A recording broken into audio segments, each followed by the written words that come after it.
I'll come to it. Good afternoon, guys. For those of you who don't know me, my name is Bhattacharya.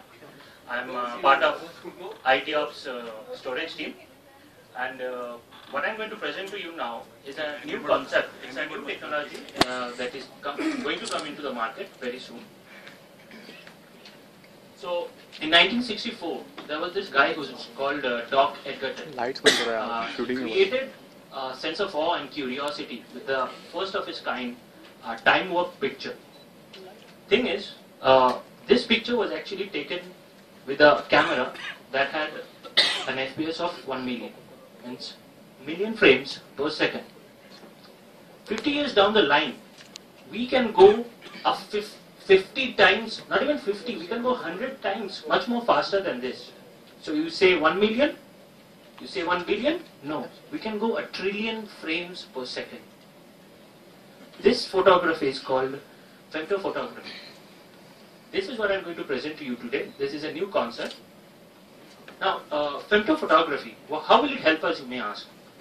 Femtophotography will actually help us in looking or seeing images that is around corners. It will help us seeing images that is beyond line of sight. And most of all, it will help us see images within another body. Say, for example, within the human body, without even going through an X-ray. So, femtophotography will really change what we mean when we say camera. So, for example, let us take a laser pointer. Now, if we click on and off this laser pointer 1 trillion times in 1 second, we'll create a packet of photons. This packet of photons is barely a millimeter wide. And we're going to use this to show you how femtophotography works. So, I'm passing this packet of photons through a Coke bottle. You can see this photon is entering the water. Slowly it's dissipating. You can see some of it's going out. Packet of photons is becoming very small. Now it hits the cap. It starts to reflect back. You can see some of the air is reflecting upon the top on the air bubble. And if you wait a very small time, you can see some of the photons will, so you can see some of the lights being reflected back. So this is how femtophotography helps us. This shows you how light moves. It's trillion frames per second. It helps us to create video of light in motion. Now, you may say, I've shown you a picture of light where it's being acted as a packet of photons, right? And you may say light also as a dual nature or a wave nature. So, I can even show you light as wave nature through femtophotography. So, over here we can see a ripe tomato that's sitting behind a wall.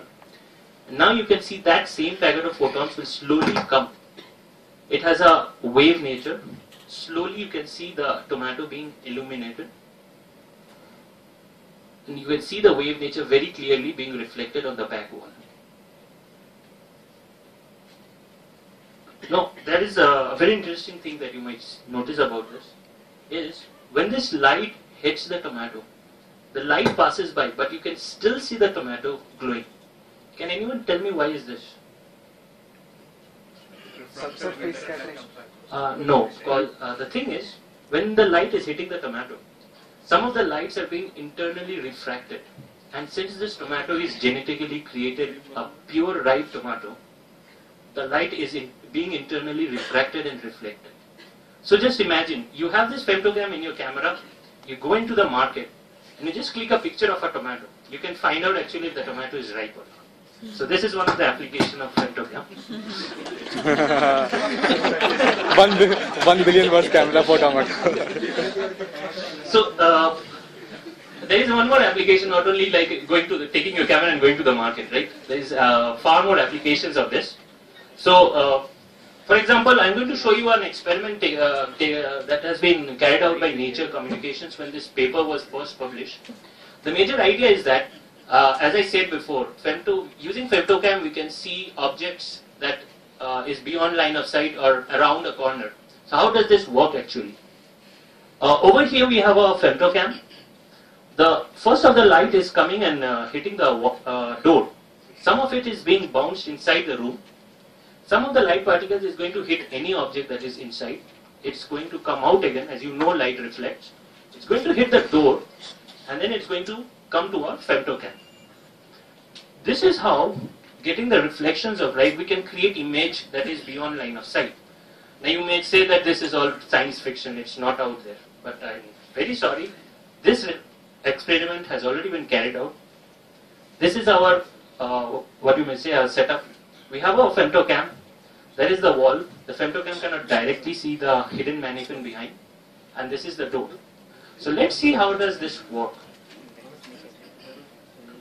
A laser pulse is fired. That same packet of photons, as I said. This pulse will hit this wall, obviously. And since it's a packet of photons, it's going to scatter. Now some of this scattered packet of photons is going to hit the mannequin. It's going to scatter back, hit the wall.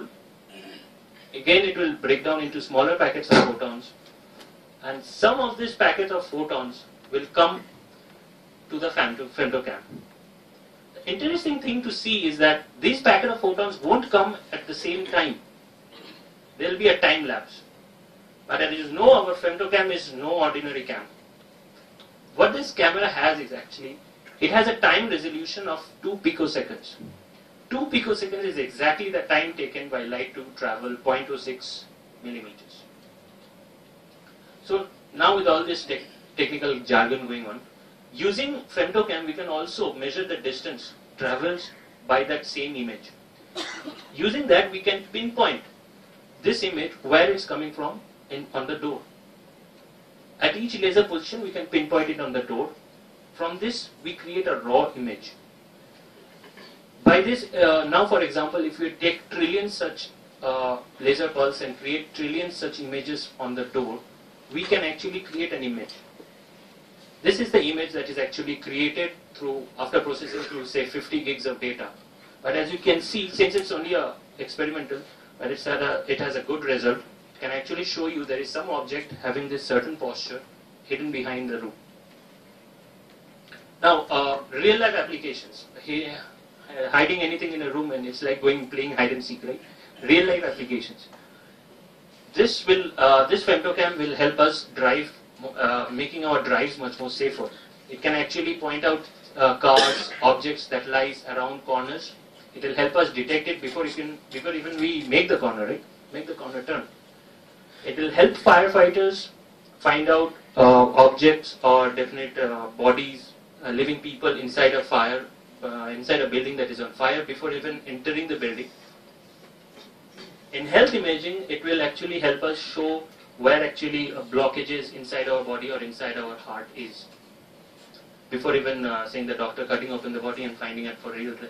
So as you can see, femto photography will have real life applications once it's done. So the major point about this is that all this design, and it's all out there, it's all open source. You can find it on www.mit.edu/Ramesh. That's his profile. You can go over there, you can get all the details out there. This is, presenting this concept is actually what I'm trying to do is get the researching community, get the creative community to come and tell people that please do not be obsessed about the megapixels of your camera. There is another dimension out there. And embrace that dimension. This dimension is called time, and thank you.